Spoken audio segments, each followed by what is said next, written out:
নমস্কার বন্ধুরা, মা লক্ষ্মী কিচেনে আপনাদেরকে অনেক অনেক স্বাগত। আশা করি আপনারা সবাই ভালো আছেন। আমার ডেইলি ব্লগ আপনারা দেখুন। আমি প্রতিদিন যা যা রান্না করি আপনাদেরকে আমি তাই দেখাই। এই যে আজকে আমি রান্না করব এই যে কচু মশলা দিয়ে ঝোল, আর এই যে এদিকে আমি পটল ভাজবো। তো এই যে কচুগুলো দুভাগ করে কেটে ছুলে এই যে আমি একটা প্রেসার কুকারের মধ্যে সেদ্ধ হতে দিয়ে দিয়েছি। এই যে প্রায় আমার অর্ধেক সেদ্ধ হয়ে গেছে, আমি তোমাদেরকে আগে দেখাইনি। এই যে আমি কিন্তু সিটি দিইনি, কারণ এইভাবে ঢাকা দিয়ে সেদ্ধ করলে কচুগুলো বেশ গোটা গোটা থাকে আর রান্না করতে বেশ সুবিধা হয়। আর সিটি দিয়ে দিলে কি হয় মানে বোঝা যায় না, তো সেই কারণে সিটির কারণে মানে যদি কচু অনেক রকমের হয়, তো এক সিটি তো কচু গলে যায়, তো সেই জন্য আমি সিটি দিইনি। সিটি দিলে কচু গলেও যেতে পারে, কচুগুলো গলে গেলে কচুগুলো পুরো ভেঙে যাবে, তো সেটা রান্না করা হয় না। তো আমি সেই জন্য এইভাবে সেদ্ধ হতে দিয়েছি এই যে প্রেসার কুকারের মধ্যে। দেখি আমার কচু কতটা সেদ্ধ হয়েছে, এই যে কেমন কীভাবে। অনেকেই কচু পছন্দ করে না, কিন্তু একবার যদি এইভাবে রান্না করে খান তো অবশ্যই দেখবেন কচু খুবই ভালো লাগে খেতে। এইভাবে আমি টমেটোর হয়ে গেছে আমার কচু। এইভাবে আমি টমেটোর আর মশলা দিয়ে ঝোল করব, আপনারা দেখুন। এই যে কচু আমার সেদ্ধ হয়ে গেছে, আমি তুলে নেব কচুগুলো। এই যে দেখুন কী সুন্দর কচুগুলো সেদ্ধ হয়ে গেছে। এই যে সিটি দিইনি, তবু দেখুন একটা কচু কিন্তু ভেঙে গেছে। এই যে এর মানে বোঝা যাচ্ছে কচুগুলো খুব ভালোভাবে সেদ্ধ হয়েছে। এই যে তো এই যে পটল ভাজবো, পটলগুলো ভাজার জন্য এই যে আমি সরু সরু করে কেটে নিয়েছি, আর এই যে জলে ধুয়ে নিয়ে নিয়েছি। এবার আমি এই যে একটা কড়াইয়ের মধ্যে জল চাপিয়েছি। এই যে এবার আমি এতে সেদ্ধ হতে দেবো পটলগুলো। একটু ভাপিয়ে নিলেই পটলগুলো ভাজা হয় খুব সুন্দর, কম তেল লাগে অবশ্যই, আমি তোমাদেরকে আগে বলেছি। এই যে এবার এই যে জলটার মধ্যে আমি এই যে পটলগুলো দিয়ে দেবো। এই যে আপনারা মানে চাইলে এগুলো তেলও মানে একটু লাল লাল করে ভেজে নিতে পারেন, শুধু তেলে এইভাবে যদি না সেদ্ধ করেন। এগুলো আমি আগেই বলেছি যে যাদের গ্যাস, সুগার, প্রেশার তাদের জন্য এই সকল খাবার খুবই ভালো। এই যে একটু লবণ দেব, সামান্য লবণ দেবো এই যে, আর এই যে একটু হলুদ গুঁড়ো দিয়ে দেবো। এই যে একটু হলুদ গুঁড়ো দিয়ে দেবো। এবার একটা থালা চাপা দিয়ে দেবো, তাহলে কী হবে ভালোভাবে সেদ্ধ হয়ে যাবে। থালা চাপা দিয়ে দেবো। এই যে একটা থালা চাপা দিয়ে দিলাম। এবার এটা একটু সেদ্ধ হোক। এদিকে আমি কচুতেই দেওয়ার জন্য মশলা দেবো। কচু বাড়িতে সেরকম কেউ খায় না, শুধু আমার শাশুড়ি মা খান, তো তার জন্য শুধু এই যে চারটে কচু রান্না করবো। যে কচুতে দেওয়ার জন্য এই যে মশলা, আর এই যে জিরে গুঁড়ো দিয়ে দেবো, আর একটু জল দিয়ে দেবো।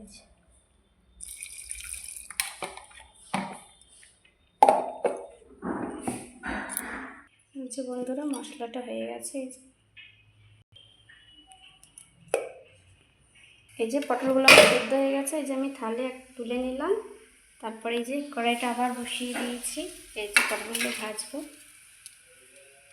একটু গরম হোক দিয়ে সর্ষে দিয়ে ভাজবো। এই যে কড়াই আমার গরম হয়ে গেছে, পুরো গরম হয়ে গেছে।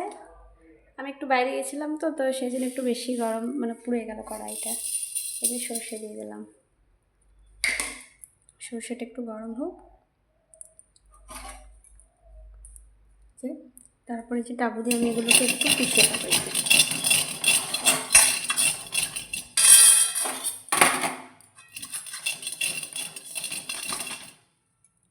হয়ে গেছে।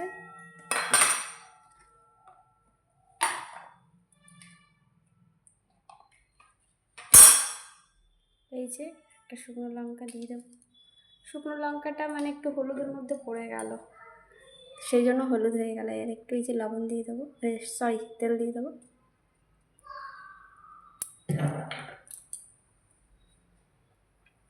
এই যে আজকে শরীর আমার ঠিক নেই, তো তবু রান্না করতে হবে, সংসারের কাজ যেহেতু। এই যে তো সেই জন্য যে আমি বেশি কথা বলতে পারছি না। সর্ষেটা এই যে একটু মানে হোক, এটা হলেই কচুটা করে নেব। দিয়ে দেবো, গরম হয়ে যাচ্ছে।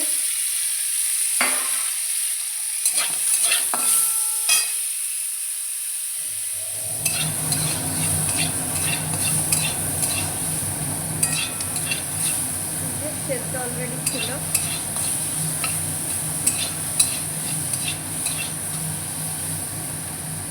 এইভাবে একটু মানে নাড়িয়ে নিতে হবে। এই যে পটলগুলো প্রায় হয়ে গেছে।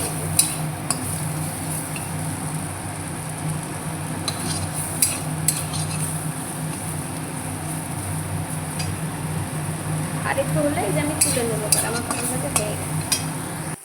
এই যে পটল ভাজা আমার হয়ে গেছে। এবার পটলগুলো যেন একটা বাটির মধ্যে তুলে নেবো।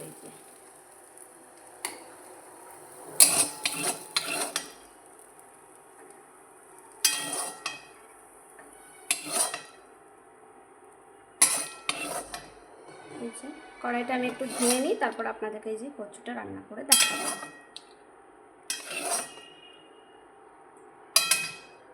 তো এই যে বন্ধুরা, আমি একটা ছোট টমেটো নিয়েছি, এই যে ছোটো ছোটো করে কেটে নিয়েছি কচুতে দেওয়ার জন্য। আপনারা দুটো দিতে পারেন, তিনটে, যে যেরকম মানে টক খান আর কি। এই যে কড়াই দিকে গরম হয়ে গেছে। এই যে জলটা হয়ে গেছে। এরপর আমি যে এর মধ্যে একটু তেল দিয়ে দেবো। একটু তেল দিয়ে দিলাম, আর একটা শুকনো লঙ্কা দিয়ে দেবো ফোড়নের মধ্যে।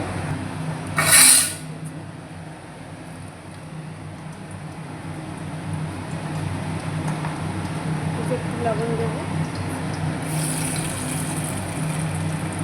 পরিমাণ মতো লবণ দিলাম।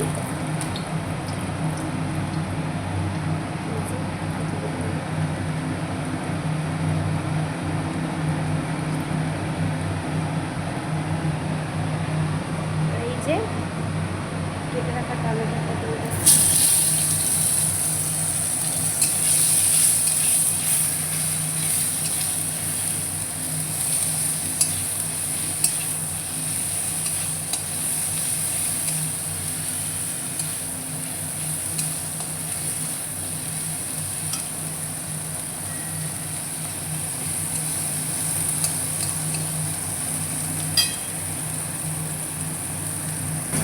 যে এতটা মশলা বেটেছি, পুরোটা আমি দেবো না, আমি একটু আলুর তরকারি করবো তার মধ্যে দেবো, সেই জন্য আমি একটু বেশি বেটেছি।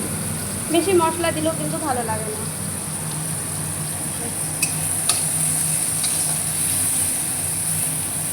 যত তেল মশলা কম খাবেন ততই শরীরের পক্ষে কিন্তু আমাদের ভালো।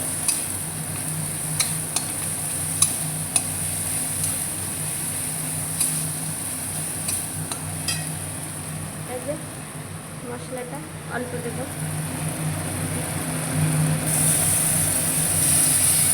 অল্প দিলাম কিন্তু। এই যে কাটতে রেখে দিচ্ছি।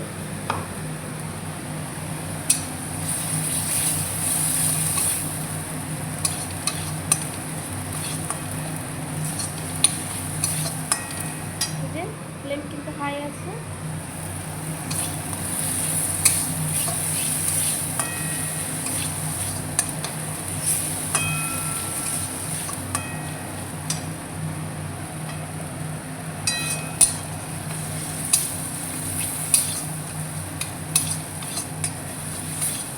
হয়ে গেছে মশলাটা উলানো প্রায়।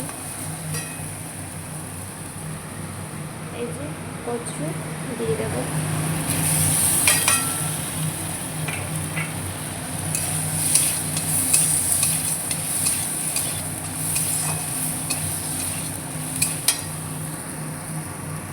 আগে থেকে কিন্তু কচুর মধ্যে লবণ দেওয়া ছিল, এই জন্য আপনারা স্বাদ অনুযায়ী দেবেন।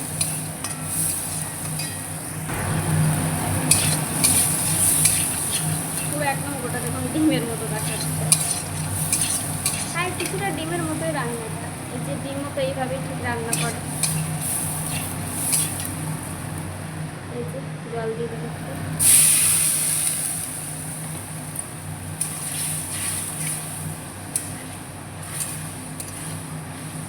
আমি একটু ঝোল করবো, সেই জন্য আরেকটু জল দেবো।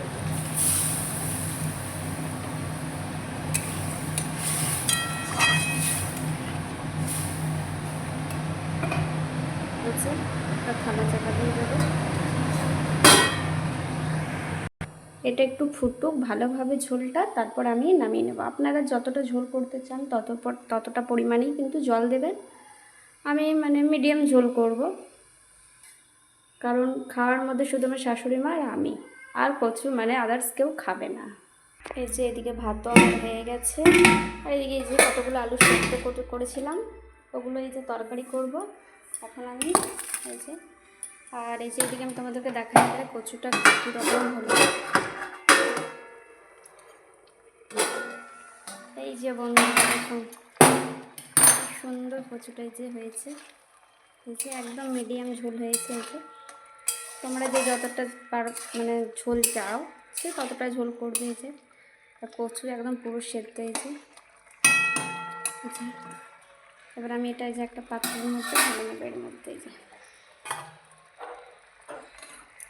তারপরে যে এই কড়াইটার মধ্যে আমি যে আলুটাও করে নেবো, আলুর তরকারি। এই যে বন্ধুরা আমার কচু রান্না দেখুন। কচু কিন্তু খেতে ভালো লাগে না, আমি আগেই বলছি, তো এইভাবে যদি একবার রান্না করে খান তো খুবই সুন্দর লাগবে। এই যে গরম ভাতেই কচুর ঝোল খুব সুন্দর লাগবে টমেটোর দিয়ে। ঢাকা দিয়ে দিলাম। এবার ওই কড়াইয়ের মধ্যে এই যে আমি এবার চাপিয়ে নেব, আবার একটু ধুয়ে নিই। এই যে আলু মশলা করার জন্য এই যে আমি আলুগুলোকে ছোটো ছোটো টুকরো করে কেটে নিয়েছি, আর এদিকে যে একটা টমেটো কেটে নিয়েছি। এরপরে যে কড়াই গরম হয়ে গেছে, এর মধ্যে এবার তেল দিয়ে দেবো। এই যে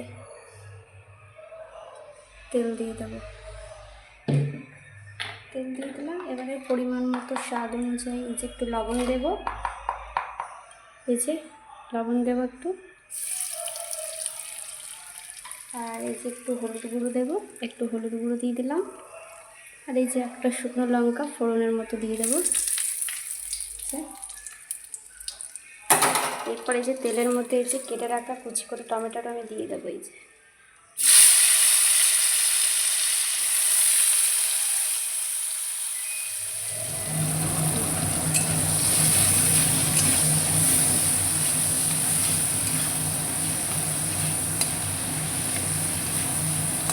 একটু টমেটোটা সেদ্ধ হবে।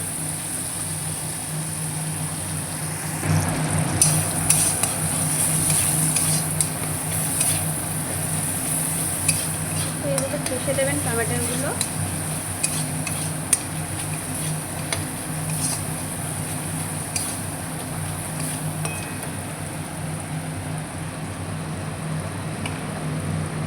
এই যে মশলা দিয়ে দেবো, অনেকটাই মশলা আছে, এতটা দেবো না, এই যে একটু রেখে দিলাম।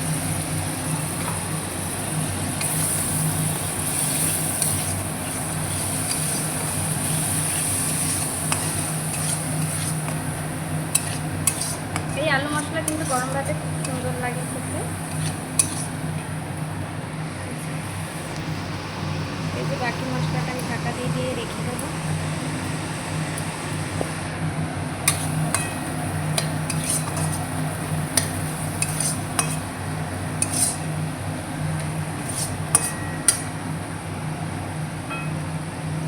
দেখো তেল ছেড়ে আসছে, এই যে তেল ছেড়ে যখন আসবে ভাববে মশলাটা কিন্তু কষানো হয়ে গেছে।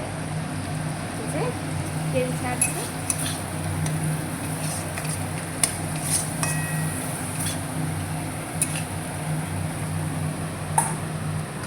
এই যে কুচি করে কেটে রাখা আলু সেদ্ধ করা একটু দিয়ে দেবো।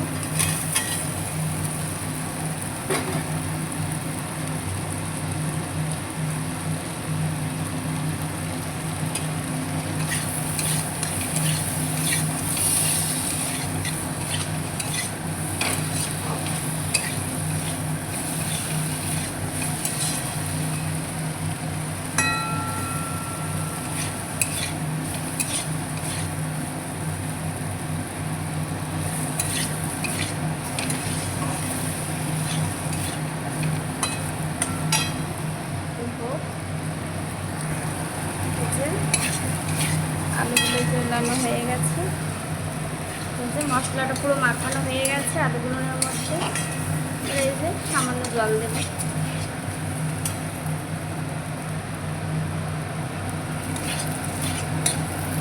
একটু ছোটো ছোটো করে নেবেন আলুগুলো খুন্তিতে করে। এই যে জল দিয়ে দেবো।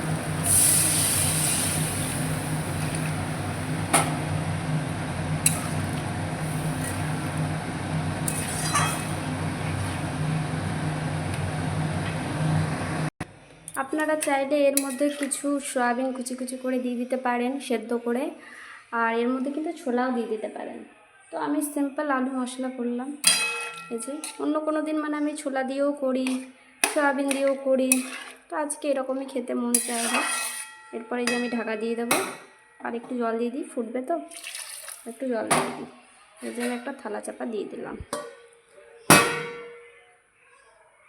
এই যে আমি দেখবো এবারে আমার আলু মশলাটা কতটা কি ফুটলো। হয়ে গেছে থালাটা, এই যে হয়ে গেছে তরকারি। এই যে আলু মশলা হয়ে গেছে, ব্যাস আমি এই যে গ্যাসটা পুরো বন্ধ করে দেবো। এই যে একটা পাত্রের মধ্যে আমি ঢেলে নেব। আচ্ছা, আমি কিন্তু বন্ধু পুরো মশলাটা দিইনি, খুব অল্প মশলা দিয়েই করেছি। আচ্ছা,